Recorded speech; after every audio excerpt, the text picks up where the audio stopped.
Welcome to Job Ready. I'm Jeff Nelder. I'm joined by my co-host, Charlie Nguyen. We have a very special guest today, Bruce Kusch, who is the president of Ensign College. Welcome, Bruce. Thank you. It's great to be with you. Oh, Right it's off the great to bat, I have just you. want to say Yeah. Bruce is an overachiever. You can tell because we're recording on a Friday. I won't tell you which Friday, but he has a tie on. Bruce, thank you. Appreciate it. You're an You're very overachiever. welcome. Well, it's only because I had a meeting this morning that required a tie. I'm just been too lazy to take it off. Well, looking good, and congratulations are in order, Bruce. I read the Inside Higher Ed article on Ensign College's success, and I just want to say, in my book, you're the envy of almost every single other institution, having achieved that 93% employment in their chosen field rate with your graduates.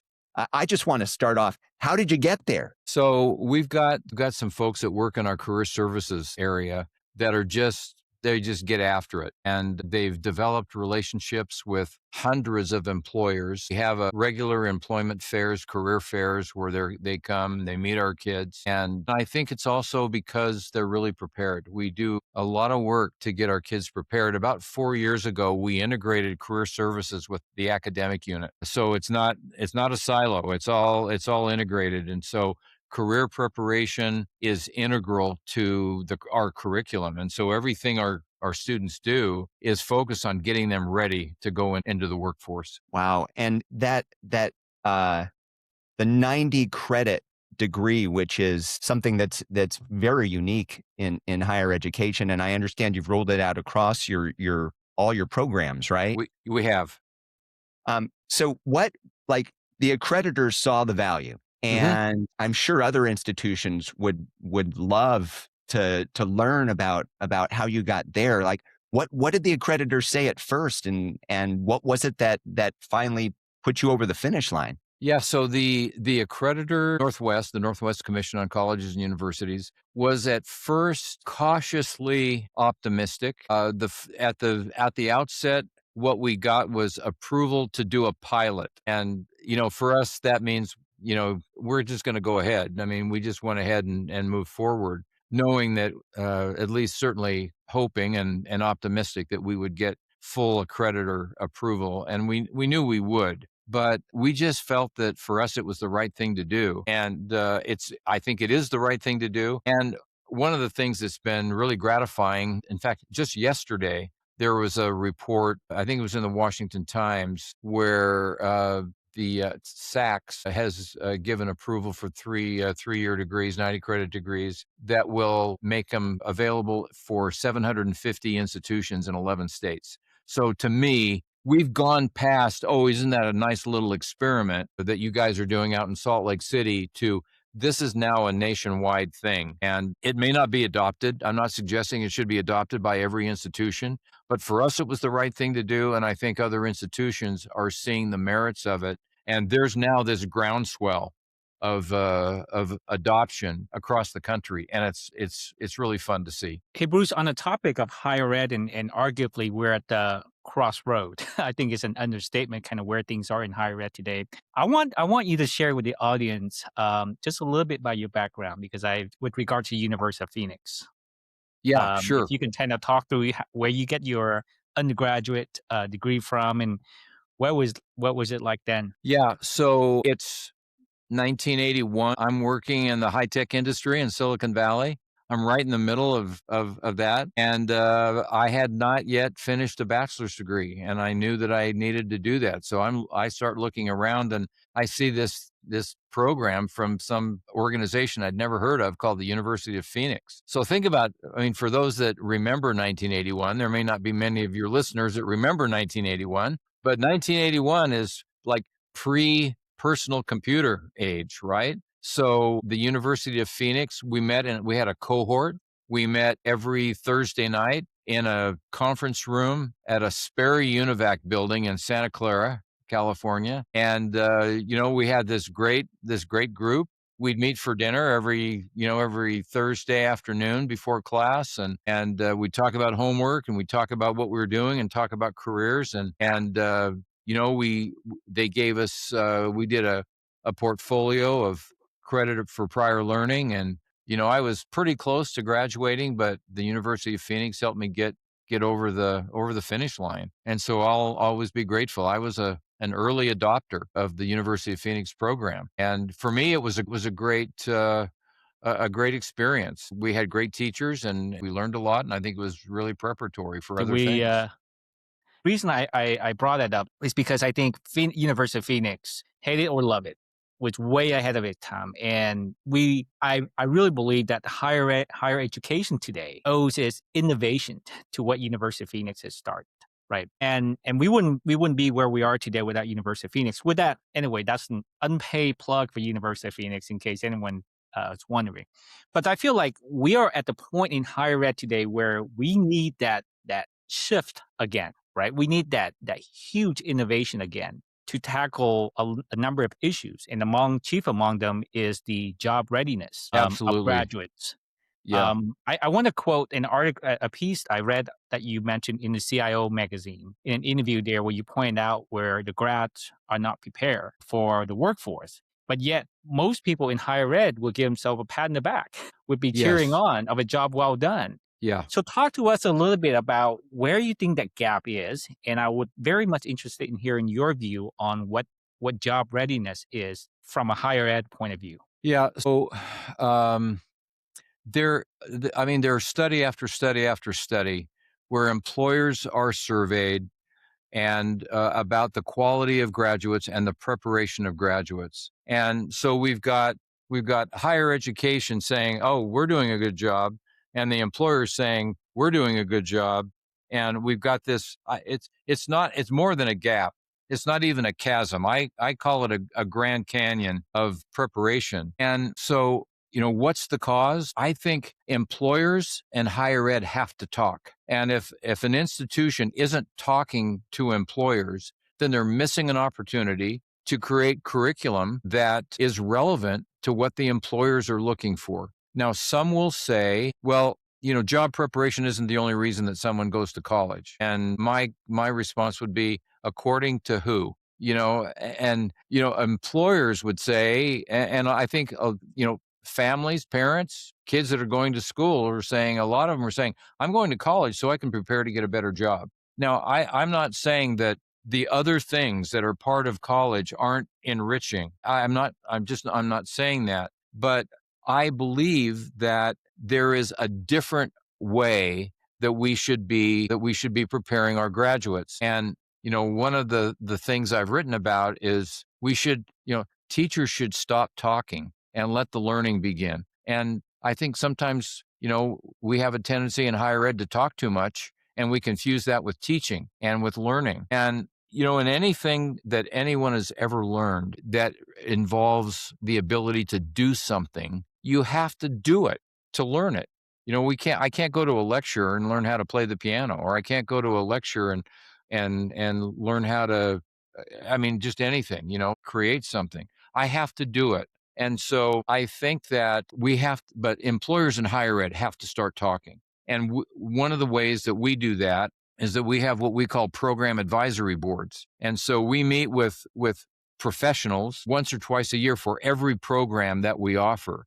And we basically say, this is our curriculum. What do you think? What are we missing? What are we doing well? What can we improve? And the other thing for us, and I realize, again, this may not work for every institution, but we have what we call a practitioner faculty. So 75% of all of our student credit hours are delivered by people here in the greater Salt Lake area who are doing the work every single day. And they come in and they teach they teach our students. And we're getting cream of the crop people that are coming. We're getting C-level people. We're getting vice presidents. We're getting people that are very senior in their companies that are coming to teach our students. And so we're confident that our students are getting relevant instruction. They're getting it, and they're getting it through an approach to learning and teaching that we call subject matter immersion. That you walk into class and you're doing stuff from the very beginning of the classroom. And so I think it's a combination of things, but one is we have to talk to employers, and employers have to talk to higher ed. And then we have to get serious about what are we going to change. And, I've said for us, again, it's for us on our campus that, if there was never another lecture given or a multiple choice exam given, I would consider myself a successful president. I think assessment should be iterative, for example, because that's just how life is. Learning something and mastery of something isn't a zero-sum game. It's, we try, we practice, we don't do it so well, we get feedback, we learn, somebody gives us some guidance, we try again, and we get better. And so it's a Bruce, I wanna double click into a couple of things you said, but I also want my colleague Jeff to chime in as well. What is, and Jeff, I know you're following this closely. You talk about great length. You've written about on LinkedIn as well. But what is job readiness in the AI augmented workplace? Right? Because back in the days, I mean, I think in terms of job readiness is you can be productive, you can start producing whatever that job, that role is from day one, and you can collaborate to, you can interact collaboratively with your team, you can communicate effectively, you have a good grasp of the job requirement and what success looks like, all those things, so that you can start producing from day one. But even then, we weren't succeeding because I think the topic of the gap in job readiness, Bruce, you point out, has been around for as long as I've been in higher ed, which is yeah. decades. So, what is the job readiness in today's AI augmented workplace? Yeah, that's a great question. And we just had somebody on our campus today talking about that. So I think it is impossible for any institution to train students on every application or every aspect of AI. It's happening too fast, and it's becoming so pervasive. So how do you train in an environment like that? One, you have to teach your students how to learn and how to be agile and how to stay relevant in an environment that is changing by the nanosecond. And so they have to know, where do I find sources? How do I learn? How do I on my own gain some skills that are impossible for any institution to keep me current and relevant? So the learner has to take responsibility for their learning. And then as an institution, we have to expose the students to the technology, to the industry, and to certain tools, so that they know how to operate in that environment and they're comfortable doing it. And we don't restrict what they're able to do. We're kind of working on a red, yellow, green kind of model where we say, okay, if it's red in this course, you can't use AI. If it's yellow, there's some, combination of yes and no. And if it's green, live it up, just use it all you want. And it depends on the course, depends on the discipline, but we have to include and integrate use of AI into what we're doing and not be afraid of it. We have to embrace it but show students how to use it with the way that we're calling it is with integrity and with a moral compass. It cannot be used as a shortcut. I mean, it improves our effectiveness, but it can't be used as a shortcut for learning. But we believe very strongly that it has to be done with integrity. Yeah. So it's such a huge, important topic, the responsible AI, not only on the part of the companies, but on the part of how we help people learn how to use these tools. So important. Charlie, to your question, I wanna add something on to what I heard Bruce say that I think is really important. And then I want to say, Bruce, I've seen this in how description of your programs are designed, and I want to ask you about that. But Charlie, you and I have opined on this. I don't know what the stat is today, but I know that not that many months ago, there was a stat on Gen Z and churning in a job at like 40% within year one, right? And it was very closely related to what employers were telling us, that these new early career entrants just weren't ready. They weren't job ready, right? And so how do you measure, how do you assess, how do you figure out what are the elements of them not being ready? And we heard, Bruce, people don't show up on time. They don't collaborate with others. Teamwork isn't very good. If you give them a situation where there's ambiguity, they're not ready to deal with that, right? And I mean, these are all factors in job readiness that are, beyond the specific skill set, right? But in the context of AI, what we're hearing a lot is that if you want to learn how to use AI to maximal efficiency and effectiveness, you've got to have certain human superpowers on tap, right? You've got to understand collaboration. You've got to understand critical thinking. You've got to understand communication. And what I've read is that as you redesigned these degree programs to move from 4-year to 3-year degree programs, there was an elimination of a lot of electives, right? And Correct. what I thought was interesting, and I was just guessing, but I want to hear this from you. I also saw that as you designed the programs, you designed in things like critical thinking and problem solving and collaboration, right? So these non-essential courses that used to be given the meaning of, well, it's making a better whole student, it's making a better whole person. What was that? And it feels like that's what you've redesigned across your courses when we talk about those expeditionary sort Yeah. of soft skills, right? Can you tell us how you did that? Yeah, so we have what we call college-wide capabilities, and it's professionalism, it's teamwork, leadership, communication skills, and technology skills. And those skills, those characteristics, are part of every course, including general education. So yes, what we did to get to 90 credits is we eliminated 30 credits of electives, a year's worth of electives, essentially. But in all of our general education and all of our discipline, all of our major focus courses, all of these things they're integral to the experience. And so, when we design a course, for example, we start with a conversation with somebody that's actually doing the work in the course that we're going to design. And the question is, what do you do every day? And what do you produce every day? And then we design the courses around what professionals are actually doing. And so, I don't like the term soft skills and technical skills because to me they're all skills. I mean, you don't go to work and somebody, your boss doesn't say, "Hey, Jeff, today we're just doing technical stuff." We don't care about. No, there's no collaboration today. That's off limits.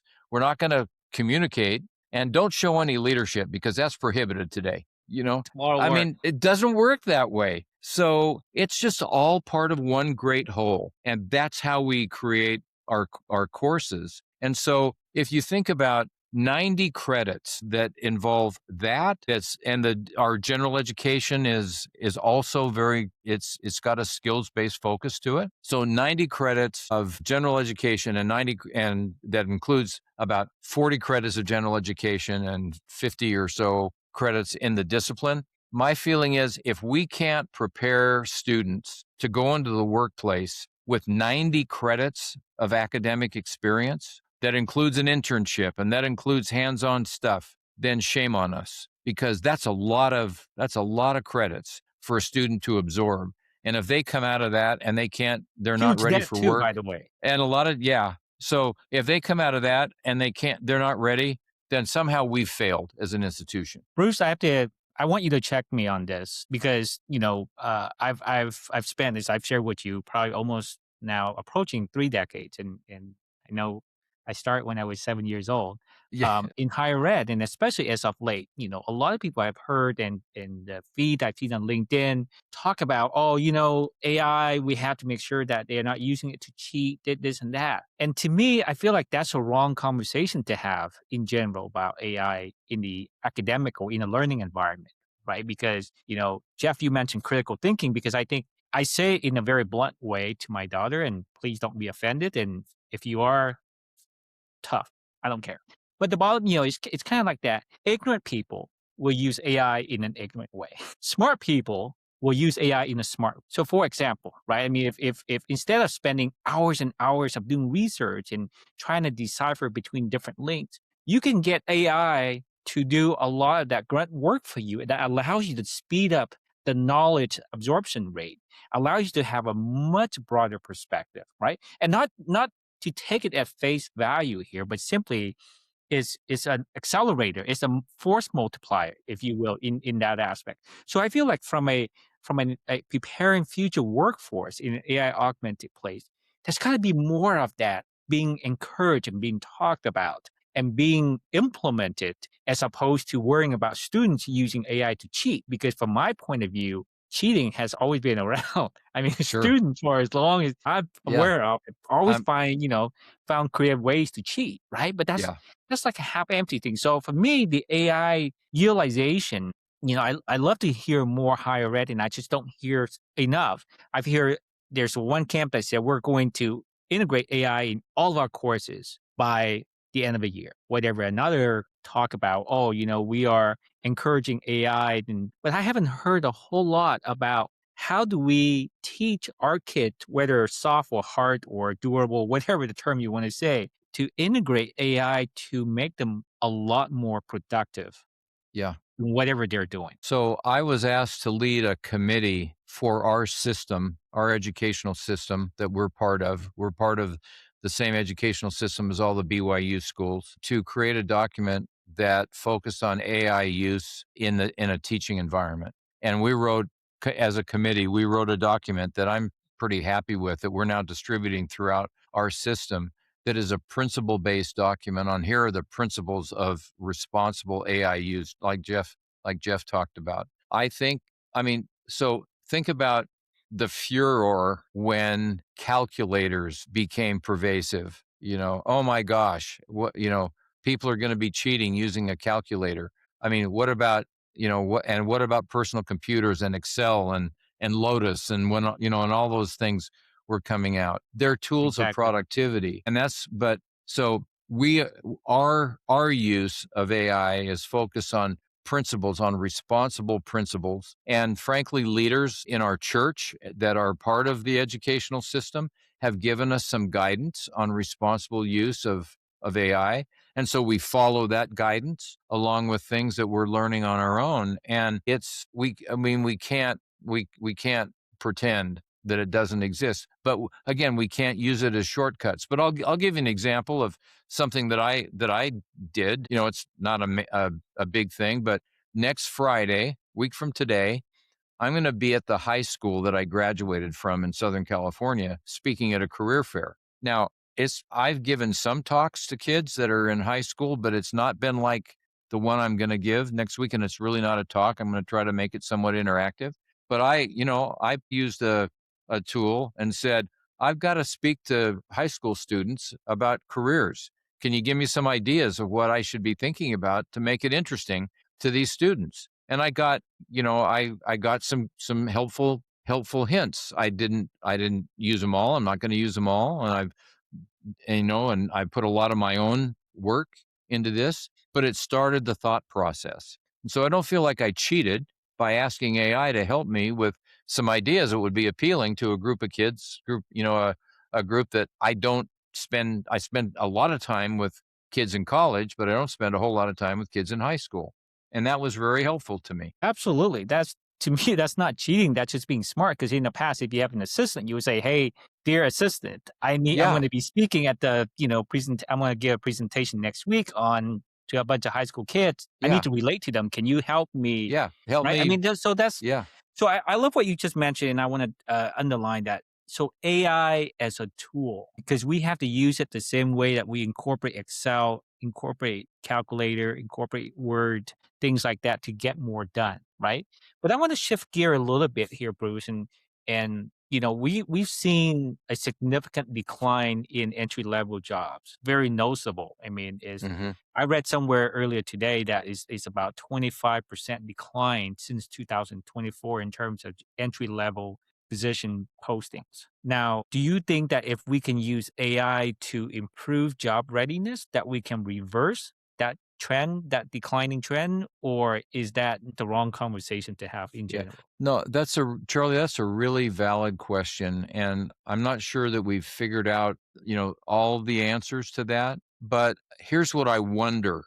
Because I suppose some would say, no, AI has been around for a long, long time. But for the masses, AI is pretty new, I think. And it changes all the time. I mean, you and Jeff know how much it changes. And so what I wonder is, if over time we will figure out there still needs to be there's a human element or a human aspect here, that AI, as good as it is, cannot replace this and this and this and this. And I don't exactly know what this and this and this is, but I just wonder if this industry and this, it's not a trend, but just this tool, this entity of whatever AI is, will spawn and spur innovation and new thought and new jobs. I mean, think about all the jobs and all the industries that have been created because of the World Wide Web, that things that we can't imagine. And one of the things I tell our students all the time is you're preparing for jobs in industries that haven't even been invented yet.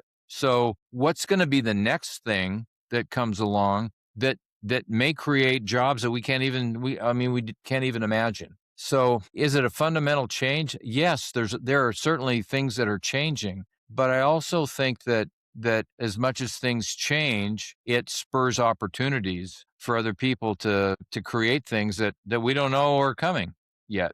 That's maybe not a very good answer, but No, it's a super relevant answer, and it's very resonant with us, Bruce. And it makes me think of something else. So, you've spent an educational career innovating on degrees, right? And at the same time, you're straddling this interesting space where you're also a skills first sort of a orientation, right? With your mhm, interface with employers. At the speed of AI, when you say, we don't know what roles are coming down the pipe, you've achieved this amazing employment rate with your graduates, 93% in their chosen field. What gives you confidence today that 3 years from now, these students who are starting today, when they graduate at the speed of this AI powered society and marketplace, that they're going to be well positioned to continue this 93% employment yeah, rate and be job ready? yeah. Great question. Yeah, great question. So I think, Jeff, I think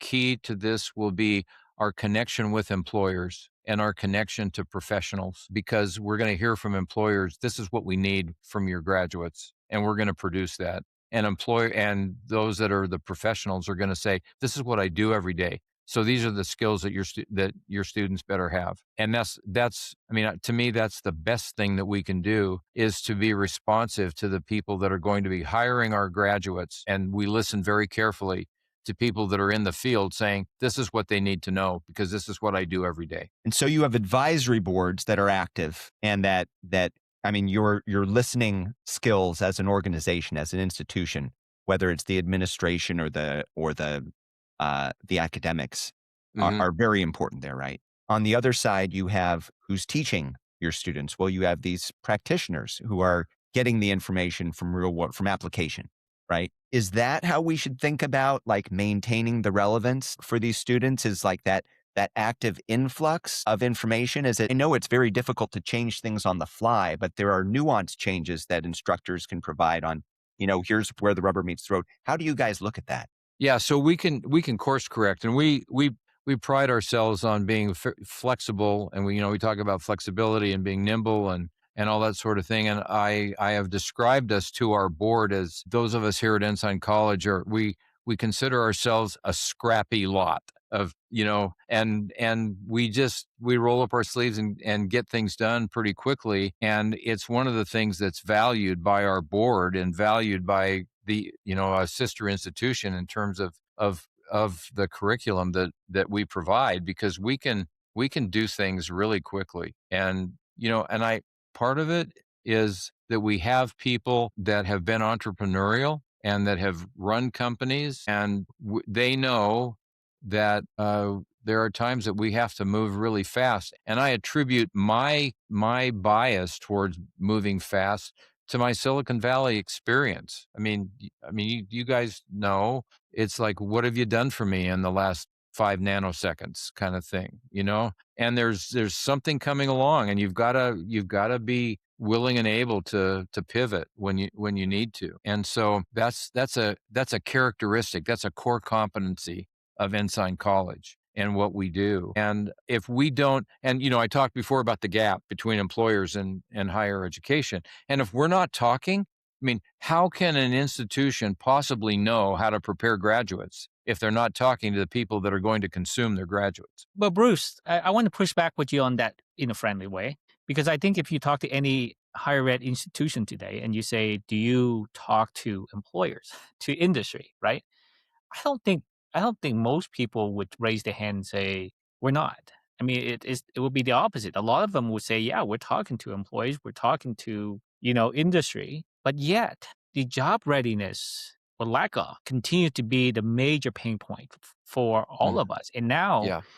it's been like that for decades. And now with AI, it's just kind of putting a huge spotlight on it. Why do you think Yeah. that is? Because I mean, I hear the recipe, by the way, again, super impressive. I love what you guys are doing there. And I believe that you're putting your money where your mouth is.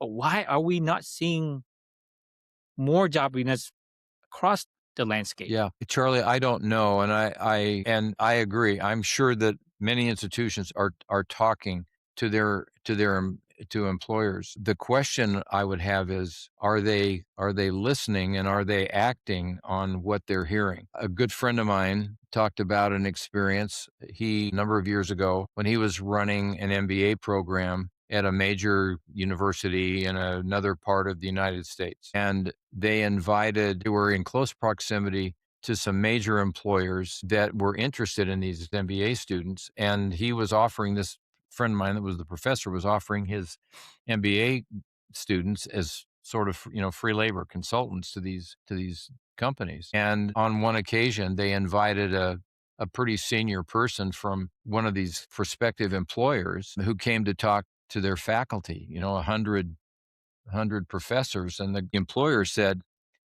"You guys have got it all wrong. You're not listening to us, and you're teaching your students things that are silly. And if you guys don't change and start listening to us, we're just going to stop talking to you." Now, they thought they had this close relationship.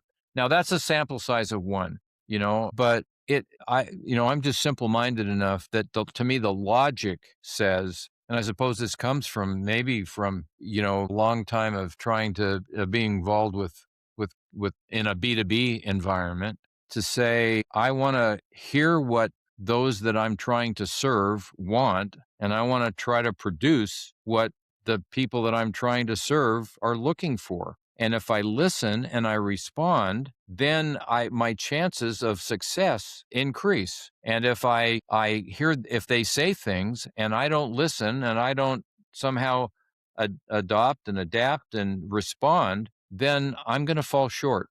That to me seems very logical, but it may just be my bias and my experience. But I think that if we just talk to each other, it requires a healthy dose of humility on the part of the institution to say, maybe there's somebody that knows better than we do, or maybe we don't know everything, or we want to learn. We need to be learners as an institution just as much as we want our students to be learners. And so I don't know, Charlie, if The that makes yeah, sense. It the does. concept, Bruce, the concept of job readiness typically associated with entry level positions or entry level talent, Hmm. recent grads, right? Yeah, Because you don't you don't mention job readiness to somebody in the 30 or 40 who's been in the workforce for a couple of decades. So for me, as I think about that, I wonder though, is the whole premise of job readiness and entry level talent or entry level jobs, those concepts need to go away entirely.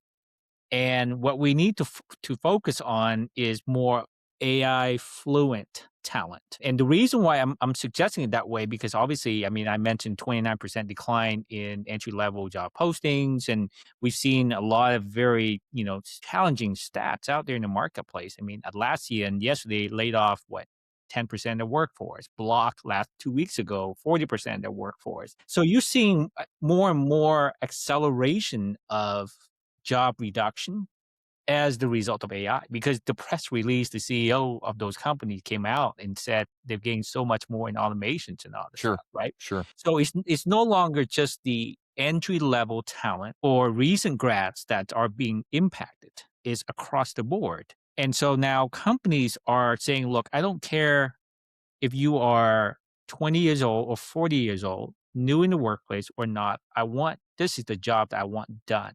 Hmm. And if you can demonstrate to me that with AI resources or however that you leverage it, that you can do the job as expected. So do you ever see that potentially going away in terms of the job readiness associate with early talent? I think it's a component of job readiness. And I mean, think about what was job readiness a decade ago or 2 decades ago, and what did it include then? Well, what does job readiness now include in 2026 and going forward? So yes, I agree with you. I agree with you, and this is why I say we have to help our students learn to be learners and agile and learn to reinvent themselves. And that's really challenging. I mean, it's a challenging world. But I I've been on a I guess I don't know one of the messages that I've been sharing recently is that there's a difference between being a student and being a learner. And you can go to college as a student and never become a learner. True that. Uh, and learners act, learners are proactive, learners take responsibility for their learning. Students wait to be acted upon, and students go into class and say, oh, what's the teacher going to teach me today? And or the teacher, I didn't learn anything from the teacher today. Well, whose fault is that? So that's got to be a component of what happens in college, and that's why our approach to hands-on and doing and acting, I think, is so important, because what we want to do is prepare our students for their first job with the knowledge of how to get their second job. And that first job has to include AI readiness, hey, AI competence, some level, and some way to sort of certify or demonstrate that they have some appropriate level of mastery to be able to go into a job, a new job, and be able to not be afraid or not intimidated or say, what's Claude or what's Perplexity or what's whatever. I've never heard of that. I mean, that would be unacceptable for us to produce a graduate that didn't know how to use those tools. But even need to take a step further, right? It's not just about the mentioning of that I know how to use Claude or GPT, but for example, typically, let's just take in marketing early talent, for example. You would have to do a lot of grunt work, a lot of research, and a lot of just very task-oriented activities in the first couple of years until you kind of work up the rung and can understand.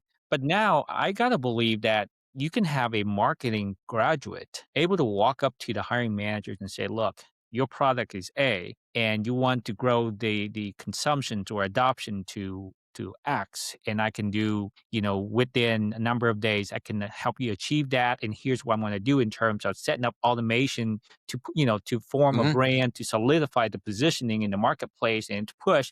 I mean, be able to kind of talk it through Yeah. that way, right? Yes. And then you sort of take it backward and say, I'm not going to just worry about teaching you, number of credits and things like that, but I'm going to teach you how to become how to become Yeah. productive. Yeah, I agree. I just saw a LinkedIn post this morning from a former colleague who said, I'm apologizing to all of my former students who I said, absolutely, you should go be a computer science major because that's where, that's the future. And he said, my son, and I didn't, my son just created a complete analytical tool for, in a marketing environment that he's working in 30 minutes using some AI tool. And, a couple of years ago, that would have been impossible, kind of thing. So that's what we need to be. You're right, absolutely right.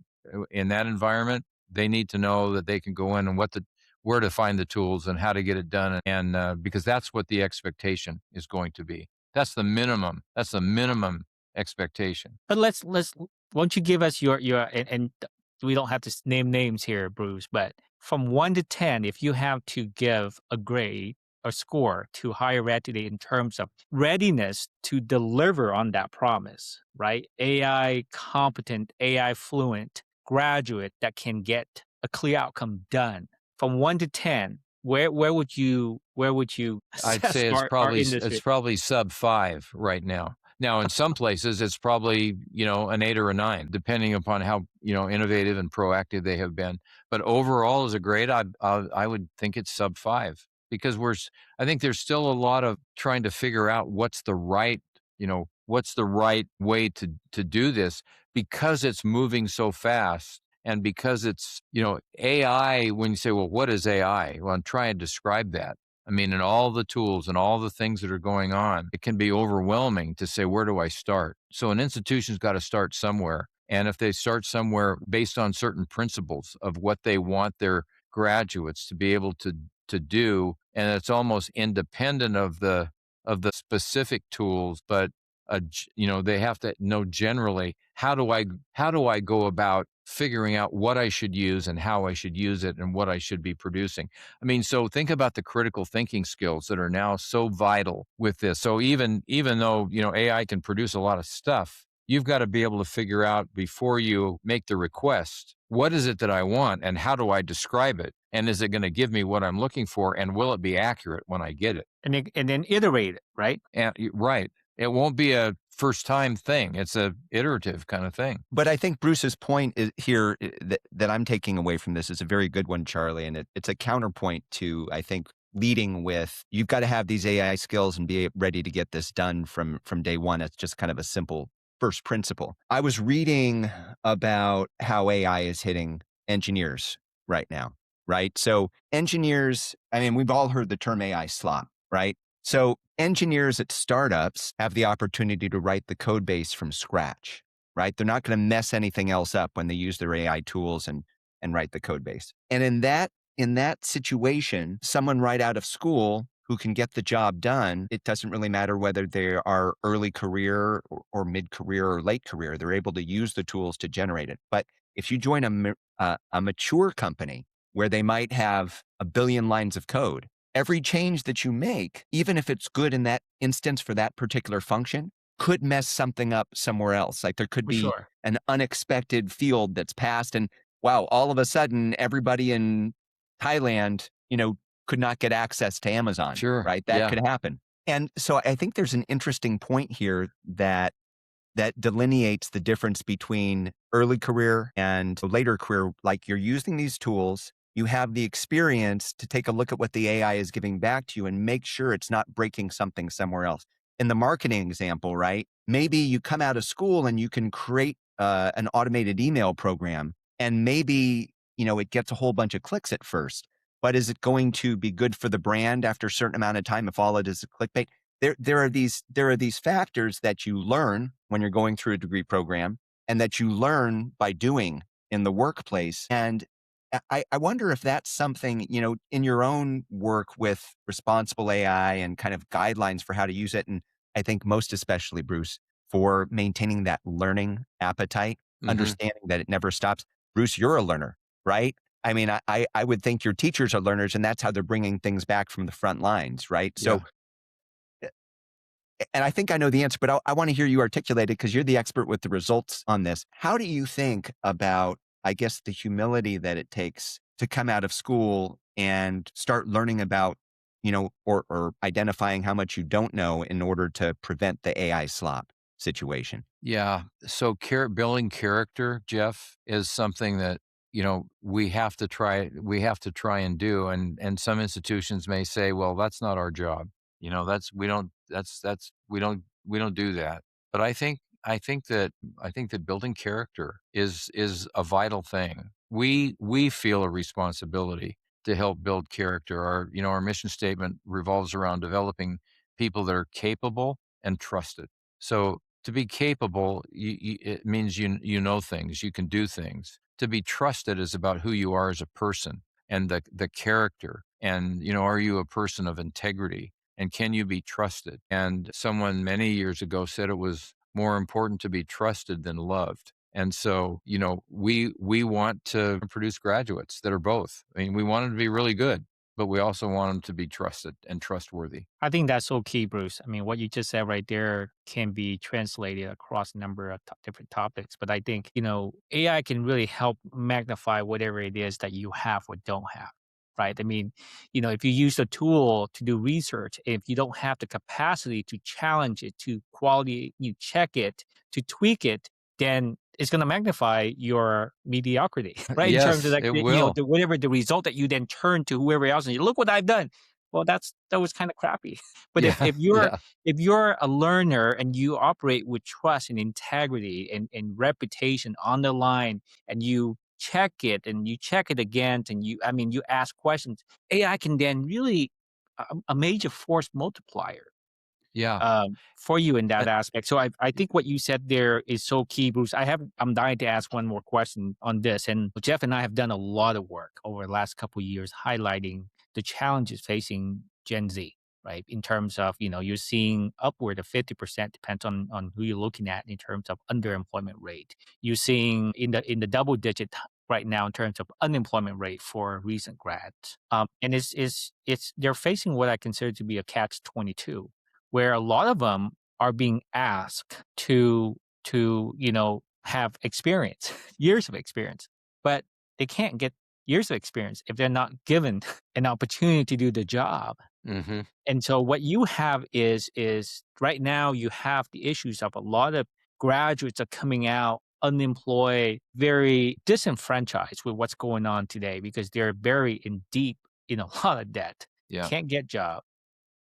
So how, I mean, what do we have to think about here to break that cycle? Well, so if we have this, if I mean, that would be beyond a dilemma. It would be chaos. It would be, y- I mean, a rebellion perhaps. So as you were describing that, one of the things that occurred to me was not all of a sudden, but if in the next few years, if more and more graduates are coming out of school and they're having an increasingly difficult time finding employment. I think there's going to be a demand on the part of the graduates, to the institution saying, you got to do something.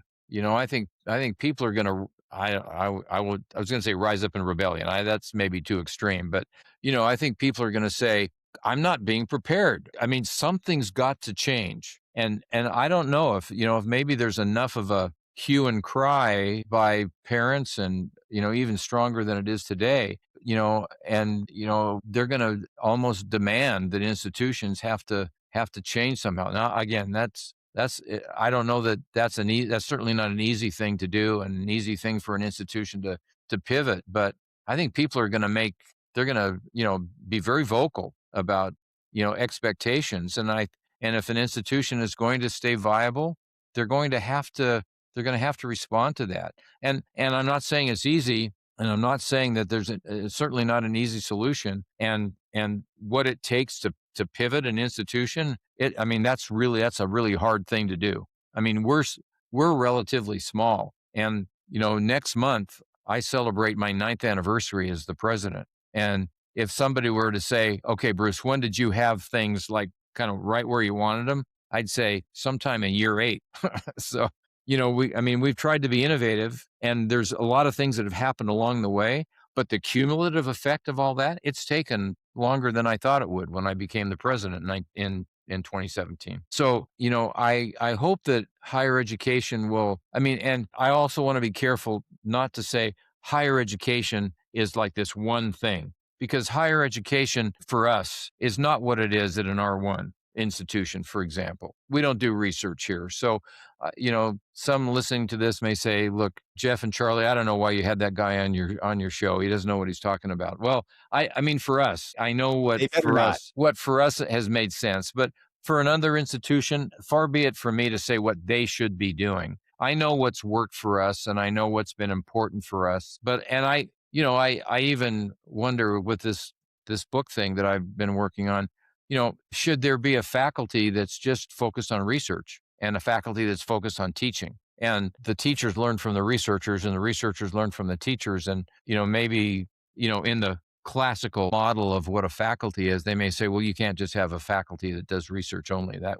They wouldn't be faculty, they'd be something else. But I think we have to be open to new models, to new ways of doing things. And the traditions of the fathers have to, in some cases, be set aside. A number of years ago, when my wife was teaching at Brigham Young University, Idaho, she was teaching in a culinary arts class, and a student came to class one day with a fortune that he had gotten from a fortune cookie the night before, and it said, "Everybody loves progress, but nobody wants to change." Because that's the So hardest part.